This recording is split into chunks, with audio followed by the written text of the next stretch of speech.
At the beginning of the drama, a fire has broken out in a jungle, and this news is being shown on every channel.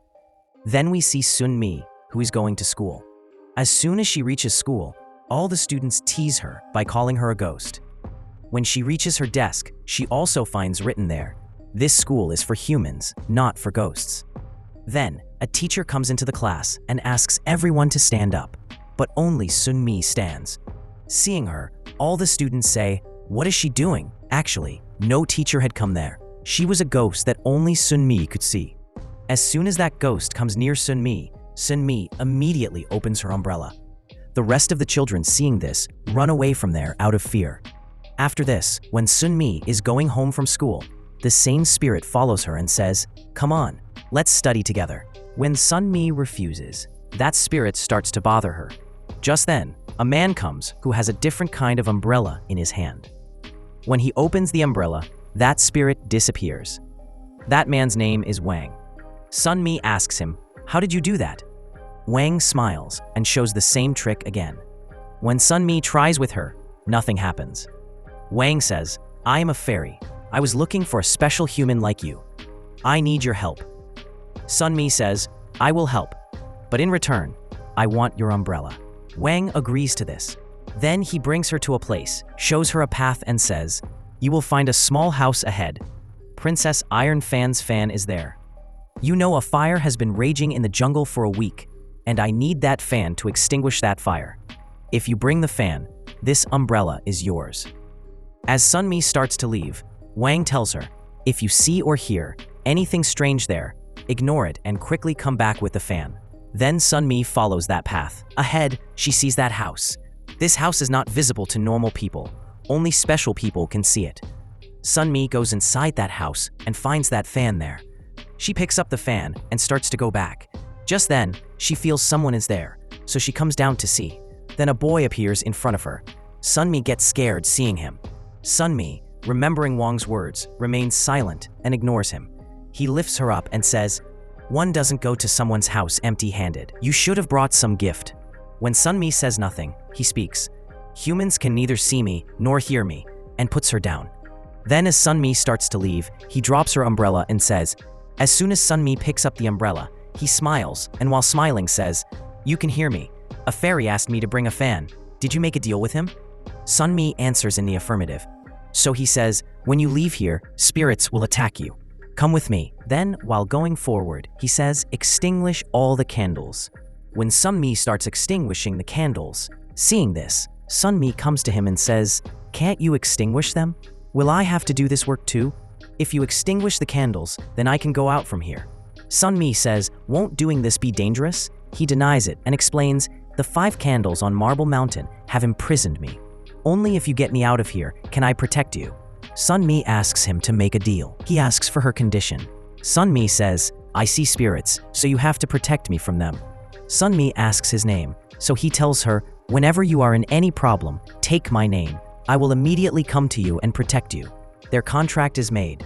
After this, Sun-mi extinguishes the candles, so Kong is released. Then, that house also disappears, and Kong's entire look also changes, and he comes out and is very happy. Thank you to Sun-mi, and starts to leave. Sun-mi says, "You have to protect me." Kong removes her hand and asks, "What kind of people are kept locked up?" Kong says, "I was also imprisoned for the same reason, because I am very bad." Sun-mi asks, "Will you not follow the contract?" Kong says, "We never break contracts made with humans. You will have to take my name. Only then can I protect you. Do you remember my name?" Sun-mi is about to take his name, but Kong makes her forget it and removes the memory of his name from her mind and blows it into the air. Sun-mi calls him bad. Kong says, "I already told you that I am bad, and there is more bad news. The one who released me will also get punishment, and now you get ready for the punishment." Then he takes the fan out of his pocket. Sun-mi tries to stop him, but Kong says, "I am not a fairy. Bye." He leaves. Sun-mi tries to remember his name, but she cannot remember his name. We are shown a scene from 25 years later, where Sun-mi has now opened her own property dealing company, of which she is the CEO, and she still keeps that same umbrella with her. Her assistant Hanju is with her. Sun-mi comes to see a property and asks Hanju, "How many people are here?" Hanju says, Sunmi counts the shoes and sees shoes belonging to 6 people. That's why these people are selling this place so cheaply. The property owners say, "There is no problem with this building." Sunmi takes that building and sends everyone out staying there herself. So Sunmi catches it. She ties it up and feeds it food. Hanju watches all this secretly and says, "What is she doing? As soon as my contract ends next year, I will leave this job." On the other side, we see Wong, who has now become a judge on a singing show. During the show, the other 2 judges reject a singer, but Wong passes her. The singer was good, so the audience also becomes happy. The showmakers are happy with Wong's work. Because of Wang, the show's rating was running high. Then Wang is in the office and tells his secretary, "I am going to become the god of diamonds very soon." Then his secretary tells him, "The other 2 judges were bad-mouthing you. Or will you eat them?" Wang says, "To become a god, killing anyone is forbidden. I have waited for 1,000 years. Now I cannot create any problem." To this, the secretary says, "The one who is living with you is creating problems. He drove the car at high speed. Here are his fines." Then we see that high-speed car, which stops in front of a house from which Kong comes out. This family had called a father to drive away spirits, so Kong goes there as a father. When he goes inside the house, things start falling out of the window. Those people tell Kong, "Our son is behaving strangely. He starts floating in the air while sleeping." Kong goes inside to the child, come out of the child's body, but the spirit refuses. Kong says, "To bring you out, I will have to break the thing you are hiding in. You broke the rules of the heaven world. That's why you were imprisoned." Kong says, "That's why I am collecting good points, by driving away bad spirits like you." Then Kong starts breaking all the things.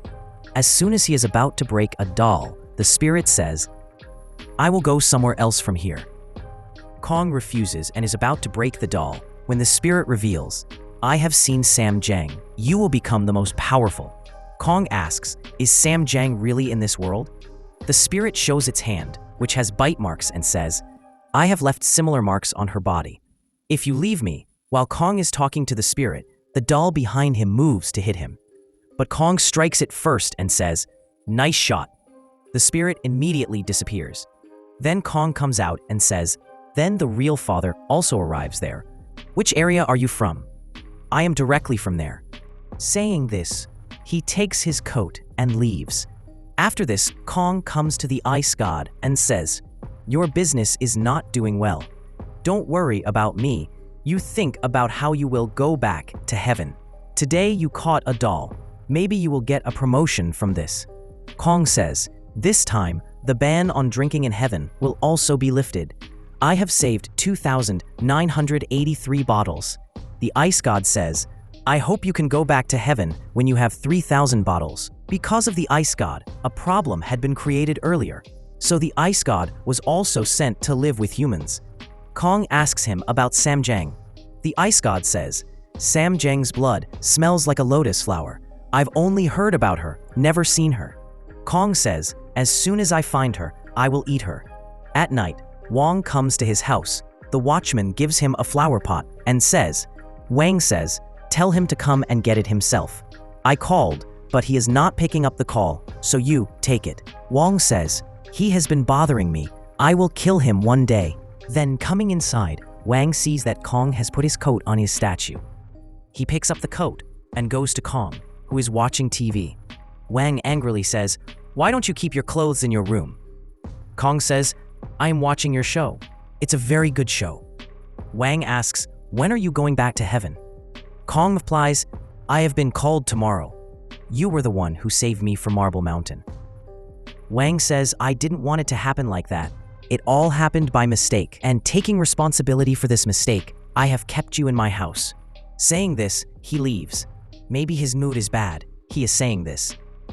Kong meets Subo Ri and asks him, "When will I go to heaven?" Subo Ri says, "Your performance is fine, but the reviews are not good. You hurt humans while driving away spirits." Kong says angrily, "I knew you wouldn't send me back to heaven. Now I will not do any good work. I will become powerful by eating Sam Jang." Subo Ri says, "There is no Sam Jang." Kong says, "I know Sam Jang exists." Subo Ri explains, "If you eat Sam Jang, you will never be able to go to heaven."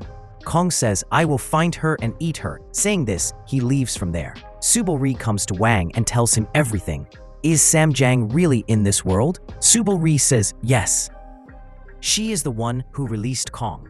Wang is shocked to hear this. Sunmi had received punishment for releasing Kong, and it was that she had to fight evil spirits and drive them away.